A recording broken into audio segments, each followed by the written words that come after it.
Ary maranantsika ny fotoana amin'ity hariva ity dia ny azakazaka anaty natiorana ny Trail de l'Île Rouge izay tanterahana amin'ny faritra atsimon'ny Madagasikara iny. Mpandray anjara mahery ny 30 avy any ivelany no fantatra fa efa andray anjara amin'ity faninanana ity. Tamin'ity herinandro ity ary dia niona tamin'ny mpanagazety zareo mpikarakara nitondra fanazavana misy kokoa izany faninanana izany. Ho tanterahana amin'ny faritra atsimon'ny Madagasikara iny manomboka ny alahady 12 septambra izao ka hatramin'ny 7 septambra 2022 ny andian'ny fahatelo amin'ny Trail de l'Île Rouge na ny azakazaka anaty natiora. Azakazaka anaty natiora izay ara-dalana ny fanatanjahantena sy ny fizahan-tany.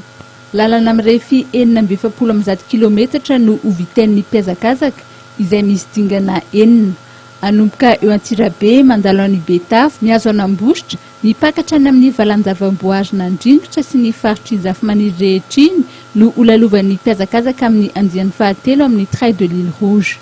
À ce groupe qui vient d'ailleurs, un pays que j'ai trouvé moi très intéressant, j'allais dire merveilleux, mais c'est pas suffisant parce que c'est surtout une question de richesse de la découverte. Et je crois que quand on a fait un séjour à Madagascar, comme aussi dans d'autres pays, mais parlons de Madagascar, eh bien on en revient différent et je crois qu'on a avancé un peu dans la réflexion et dans la connaissance d'un certain nombre de choses, et en particulier la connaissance de ce type de pays avec les bonheurs et les malheurs qu'il peut rencontrer.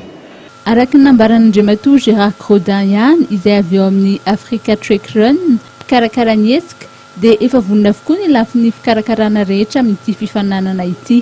Fantatra fa teratany frantsay miisa 30 no andray anjara. Isan'ny mpandray anjara i Gaston sy Augustin teratany malagasy izay efa isan'ny zatrady amin'ny azakazaka anaty natiora ity.